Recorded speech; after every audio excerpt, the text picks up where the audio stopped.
Hello YouTube, we're making a new tool. We're going to make a holder to hold this, then we're going to make a knob. This is our other auger boring tool. Okay, this is what we did. On a lathe you use, it's called like a tool post grinder, okay? This drill is spinning this way. Counterclockwise, look, because you were drilling a hole, you'd be going clockwise, so trust me, it's spinning this way, and this is spinning that way. And that's how you do stuff when you grind things. Like on a lathe, I always have this tool spinning the opposite direction. So we took this from being about that size of a hole. It's probably a 3/16 rod that was in there. And we just kept slowly working at it at different angles. And that's almost the exact size as this. It came out with just a little bit of play. But that's how we bored through that. We had this going slow. We had going this like about that slow. So let's start this up and ooh, my battery's getting low, but so imagine this in here spinning this direction. Okay. With 85 speed, and this is only going like this. Don't do that. You won't have no grinding time. Okay, let's show you what we've got built so far. Okay, we got our putty on there. Make sure you look at the pictures. It shows how I put the epoxy on that piece and how I slit the pipe so the epoxy would grab, and I stuffed paper towel down in it so none could get on the inside and run down it. And I still got half that left. I still got this much left. I even marked the tube where it was. So, it's not perfect yet, we're not saying it. We're going to coat this with the 2-part epoxy. We'll spin this real slow.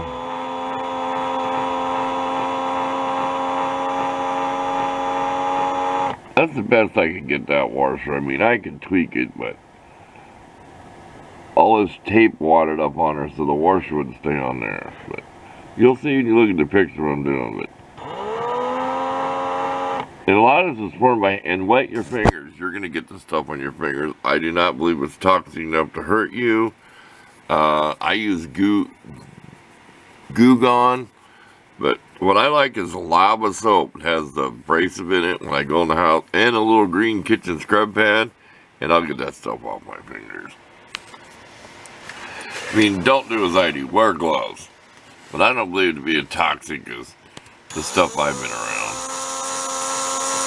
It's not perfectly round, but oh, and flatten this against the table as quick as you can. This stuff will harden on you faster than what you think if you play with it. Because I need to get a flat spot.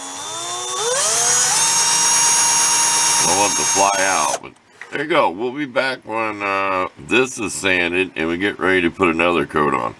We probably will remove the washer before we epoxy it, so we can get all this the way we want it. And then we'll tape everything up again. So, stay tuned. That is a lot of tape, and I got tape and I had that shoved in there, and then it was all shoved in the drill. I had to really tap on that to get that washer off. Just gonna take some cleaning up. Said, I don't think I'm gonna coat that with epoxy. It turned out too good. I think I'm just gonna do some work down here. I'll put the tape on it, of course, because I've polished this once. See, I kind of got a design in there. I kind of wanted to taper down there and taper here. So there's like a ridge in there. I had to put something there. I couldn't go down and go straight. It didn't work. Because I had to get down and make this as small as I could. So I'm going to sand on it just a little bit more. I want this to come down as small as I can get and have it look okay. I think you know what I mean. See, I can still take more off. Here's a dip, here's a ridge. I can take more of this dip off. See the angle right here? I can continue that angle. Oh, this paper works better than anything to get that epoxy ground down. 1680 grit. Better than regular sandpaper that you use on wood. So there's a tip for you. What a mess. Back to work. Okay, YouTube, take a deep breath because I'm about to start choking there. It is warm here. I've got it almost 80 degrees. I want my epoxy to dry. It's got a thin coat. It's actually put on with a small model brush. That's how thin it is. Okay, we've got this with a little bit of tape to stick in here so we can sand on that because we had to build this part. Remember we had this all on here before? This will be epoxy to be in this far, right here. That's so the epoxy don't want to squid. See all the grooves and everything in there? Now I've got a picture of this to where you might not be able to see this, but I got some tape down here so this don't pull out, the epoxy don't run out the hole. And I got some tape up on this end. Well, this whole tube is filled with epoxy. There's also that curved part of the bit like this. Well, that's right where the threads are. So I'm hoping that helps lock it so it doesn't spin. And then we piled some epoxy down in there. Okay. We kind of ground a little notch there. See the grooves and everything, which will hold. When we put it in there, need to back off. Maybe it'll focus better. So that's where we're at right now. So we're making use of this little thing we chopped up and recycled. This tape right here. Do not use it. This is my opinion now. Don't use this stuff for first aid. This gooey, nasty stuff, if you've ever used it, you'll end up using acetone nail polish remover to get that off wherever the wound is. See, you had a cut on your finger. You're going to be taking acetone to get this glue off every time you take the bandage off. That's why in the shop I use electrical tape. I'll grab a piece of Kleenex, napkin, stop the bleeding first, put some clean piece of this, and just put electrical tape, wrap it around your finger, because it leaves no residue, hardly any. So there's your tip of the day. Don't use this for first aid unless it's an extreme emergency. It is a good product. But I like it so gooey. When I shove this in there, say you have some parts you were grinding. Say you were sanding on this is going to get hot. This stuff gets so gooey that it sticks like glue. We're doing it again. We're trying not to hiccup on video.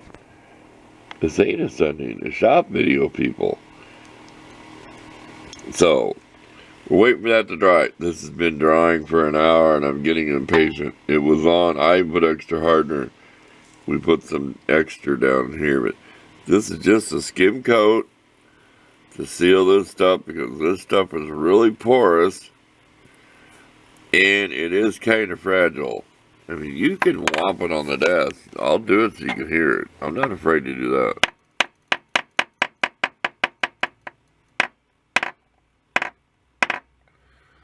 It is fun to play with this. That you'll get your finger with it. It is fun to play with this stuff. I hope I don't lose that design I put in there. This will be sanded with 240. Very light sandpaper. And with epoxy, don't bear down, you'll melt it. You just want to lightly sand this stuff and rough it up so you can put paint on it. So we're going to be careful to keep our design. We're going to reshape it a little bit more there where it was crumbly. So let's get back to work. Probably next time you see this, it'll be all together. It might not be painted. We can show that in another video someday, but it's going to take a while. We've been out here now about 3 hours on this little project, but it's a nice little tool. And we'll explain this real quick. The drill bit, the back of your bit sets lower than the cutting edge. See the cut? Well, here's the cutting edge right here. See on the left? Watch me turn around. Look to the right. See where that leans back? It's the same as the drill bit on both sides. This did not have that. It was straight. So I made that like a drill so it cuts better. I've tested this on a piece of plastic and it will eat right through it if there's a little hole to start with. I started the hole with my other one, so I've got two nice tools now for carving holes in something. So let's get to work. This is going to be too long a video again, but it is winter time, so I tend to stretch things out a little bit more. I watch videos all the time that are hour long, so there's nothing on TV. I always promote, there's nothing on television. So, watch more YouTube. Well, we're finally done today. The paint's not completely dry, but we decided to paint it brown. All we did was take some orange model car paint, put some black in it. And you can add quite a bit. It's not only going to get a certain color brown, but there you go. I know it's kind of a long video, but it's made out of various parts. We still haven't had epoxy that in there yet. We wanted to get this film done and get it in the house, get it in the computer, but I think Sunday in the shop we might demonstrate how good this bores through a piece of plastic or wood.